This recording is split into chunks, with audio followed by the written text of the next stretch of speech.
Welcome back to Geometry. We're at section 12.2, dealing with chords and arcs. The first word that we have here is chord. Chord is reviewed from what we've had before, a segment joining any 2 points on the circle. So if I were going to mark a chord on this circle, let me change the pen. I could show this could be a chord AB. Okay. And so this would be a chord, and so I can show that as chord AB, and we put a segment sign over AB. So in a sense, a chord is similar to a segment. It has 2 endpoints. We can measure it, and then we'll get to a secant line here in 1 second. The other way that I can draw a chord is a chord could actually go through the center of our circle. It's called O. And let's call these points C and D. And if it goes through the center, then this chord is called a diameter.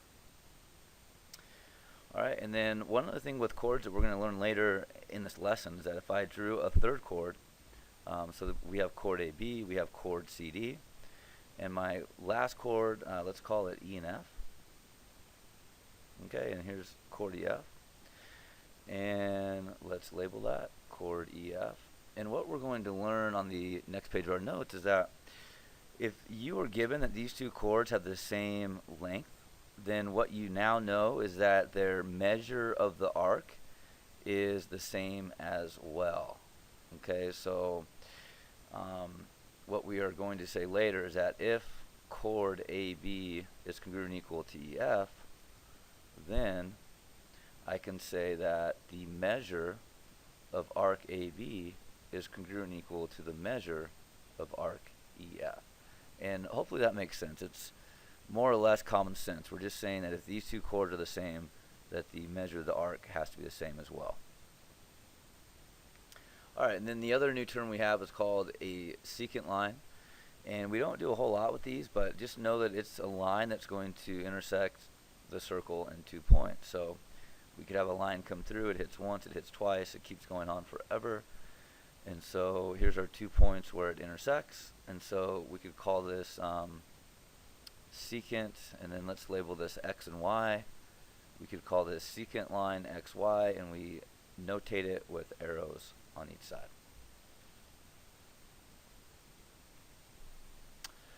Alright, next problem. We're given that angle AOX is congruent equal to angle BOX, so we want to show that. Angle AOX. Let's show that with a mark and a mark. What can you conclude about the triangles AOX and BOX? Well, one thing that we know is that AO is a radius, and so is BO. So let's go ahead and start off, and let's say that AO is congruent equal to BO. And why is that? Well, because all radii are congruent. Alright, next, we can see that OX is congruent equal to OX, so OX is congruent equal to segment OX, and that's by the reflexive property. I also should have marked that these radii are congruent. And so now that we see that these 2 triangles have to be the same or they're congruent because of side angle side, so what can we conclude about AX and BX? We can say that AX is congruent equal to BX by CPCTC. And let me back up 1 second, because what I should have said first, I'm going to say this second, what I should have said first is that triangle AOX is congruent equal to triangle box, and again that's by side angle side. And because these 2 triangles are each congruent, then we know that AX has to be congruent equal to BX by CPCTC. Now, the other thing that we need to start looking for is that since these 2 chords are the same, their arcs that those chords cover will also have the same measure. Okay, so I can also say that minor arc AX, and actually this would be the third thing that I can say after these first 2, that arc AX, the measure of arc AX, is congruent equal to the measure of arc BX. Alright, next, we're given that triangle given that segment AB is congruent equal to XY. All right, are the two triangles each congruent? So these two lengths are the same, okay? And let's draw a radius in to B. Let's draw a radius into A. We know that these two lengths are the same as well. And let's draw in this radius, and we'll draw in this fourth radius. And since these are all radii, they're all congruent. And furthermore, if these lines are straight, which they are, these are vertical angles. And so once again, by side angle side, side angle side, these two triangles are each congruent. Since these two triangles are each congruent, we know that BA is congruent equal to XY, which is what we were given at the beginning. All right, when we look at our rules, we see that congruent central angles have congruent chords. That's what we have here. We have these two angles are the same, and their chords are the same. We also have congruent chords must have congruent central angles. So these two work hand in hand. It's the converse, okay? It's the if and then have been switched. So, you know, if we were told that these chords are each congruent, then their central angles must also be each congruent. All right, then I'm going to put a star by rule number 3, because rule number 3 is what we did on the first page. It's what we just wrote up here for statement number 3. Okay, and so what rule 3, or what theorem 12.4 rule 3 is saying is that, you know, if AB chord is congruent equal to chord XY, then I can say that the measure of arc AB is congruent equal to the measure of arc XY. All right, moving along. Next, we have chords that are equidistant from the center are congruent, and congruent chords are equidistant from the center.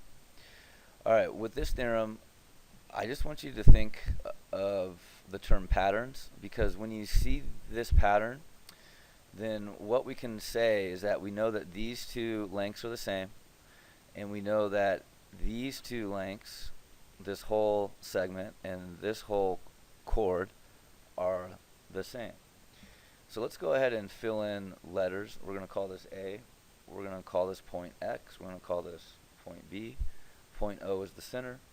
We'll call this point C. We'll call this Y, and we'll call this D. All right, so from this theorem, we're going to say if OX is congruent and equal to OY, then chord AB has to be congruent and equal to chord CD. And the reason why that must be true is that when these two lengths, or these two segments from the center of equal measure intersect these two chords, they are perpendicular. And so as a result, these two chords have to have the same length. Okay, so again, for this, we're recognizing patterns. What I can also say is that measure of arc AB is going to be congruent and equal to the measure of arc CD. Okay, and since these two chords are the same, their arcs are the same as well. All right, let's draw a second circle. Let's draw in our circle O. We're going to draw in these chords. Let's call this A. Let's call this B. We have a 90-degree angle here. We're going to call this point X.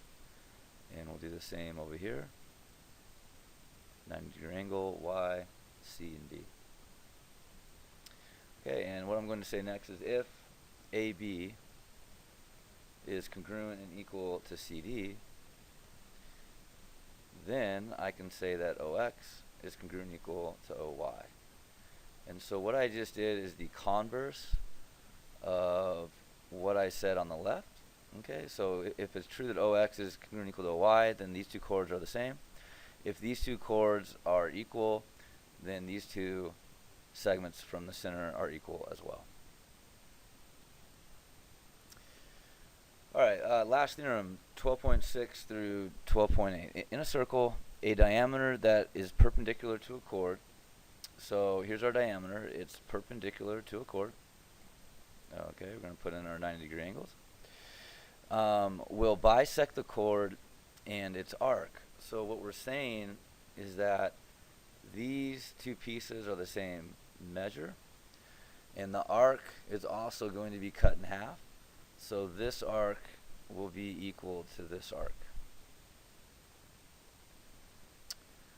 Alright, so if we want to put that in writing, let's change the color again.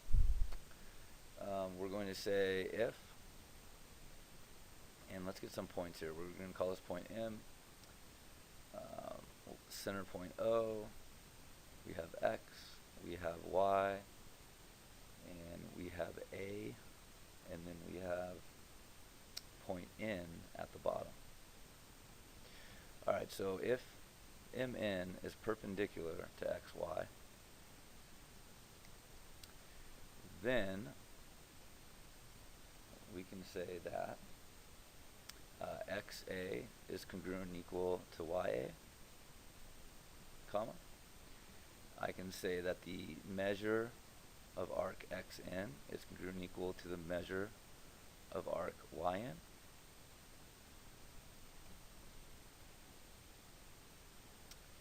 Alright, and then we also know that in a circle, the perpendicular bisector of any chord must be a diameter. Alright, so if this chord is cut in half and you have 90 degrees angles, then what we are allowed to say, so let's get this in writing, we'll use X and Y again.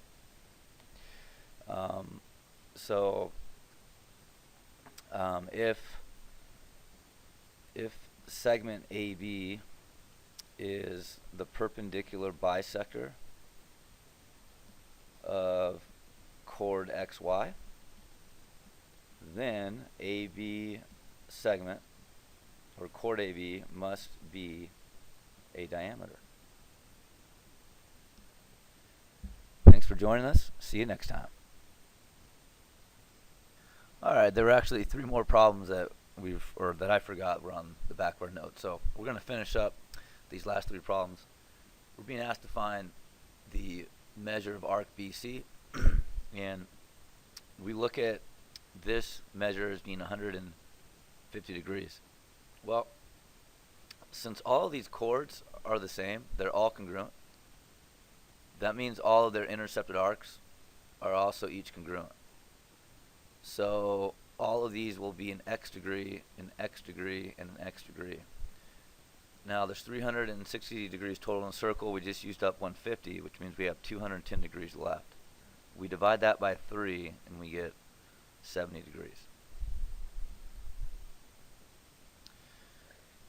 Alright, if we have a 90-degree angle here and these 2 chords are the same, that means their intercepted arcs are also the same. And so we're going to say this is X degrees and X degrees. They add up to 90, 45 degrees for BC. Alright, then problem 3 is just a pattern. So since these are 90-degree angles, we know that chords DC and EF are equidistant to the center, which makes if OM is 8, ON is 8, CM is 7, that means DM is 7, and that means NF is 7, and EF is 7, so EF is going to be 14. Alright, and then the graphing review we'll do in class. So, like I said before, thanks for joining us. See you next time.